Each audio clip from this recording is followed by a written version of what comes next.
Now on Overnights, I believe in reason and common sense. David Llewellyn-Smith from MacroBusness with the Treasury of Common Sense. Common sense never goes out of style. He is the founding publisher and editor of MacroBusness, which I tell you every week should be where you go for your economic and finance news.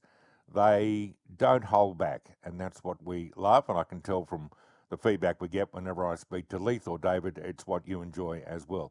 Mr. Llewellyn-Smith, I hope you're well. I am, thank you, Luke. Nice to chat. We're going back to familiar territory. I love it when you get into this. We'll start with the gas cartel. Now, for those playing along at home who haven't heard your dulcet tones around this, please tell them what the gas cartel is.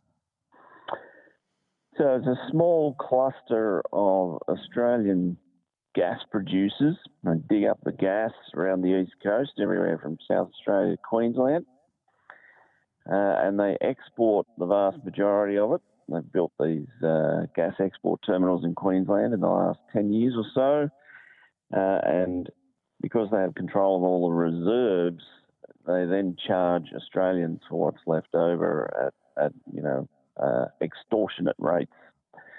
So they use their control of the gas volumes that they export to impose unfair prices at home.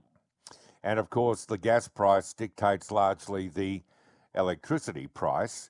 On the West Coast, and you and I have discussed this for some time now, they have a little thing that most of us refer to as a reservation policy, where they say, righto, you can have some gas, but the mugs that live in the West Australian state borders, they get it really cheap, and you've got to completely make sure that there's enough supply. We don't have that in the East, which is why on the other side of the country, they have largely far much more affordable power than us poor, I was nearly going to say bludgers, that seems unfair now. I will say it, poor bludgers in the East. Quite right, and important to note that every gas producer in the world has a reservation other than the east coast of Australia.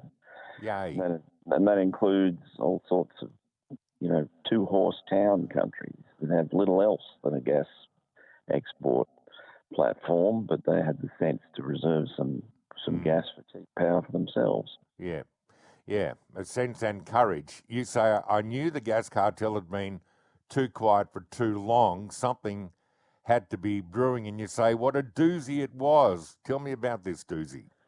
Okay, so over the last 10 years as this situation has developed, one of the policy ideas or responses has been to import LNG, that is, import other people's gas, build some import terminals around the country, and rather than reserve our own gas, a small portion of it, of ourselves, actually import other people's gas.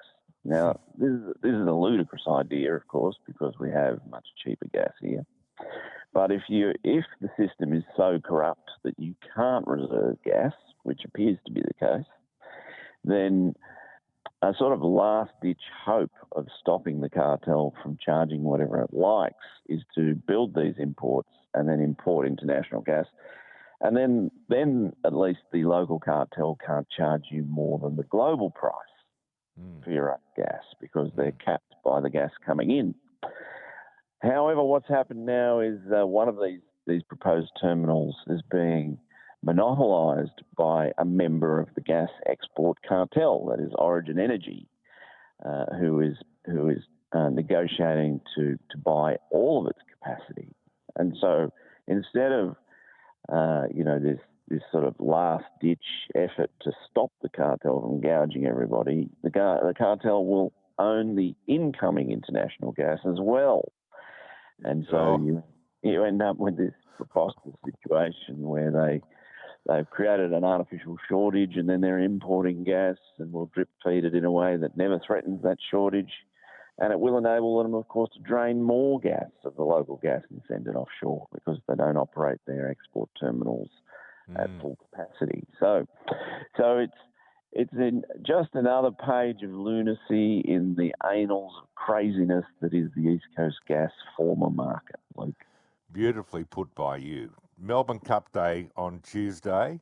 Do you think the RBA is going to hike the cash rate? What's your gut telling you, and your mind, I have to say? Look, I think, the RBA, based on its own rhetoric, should hike.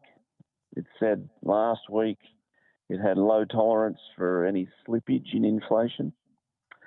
It then got slippage in inflation in the Q3 CPI announcement. However, immediately following that, we had the Treasurer come out and jawbone the RBA, and we've had a series of very strange events with the new governor appearing in Parliament, defending the Treasurer's record in various ways and appearing very dovish suddenly, even though they were very hawkish the week before. And so markets are now actually asking the question, is the RBA independent under the new governor?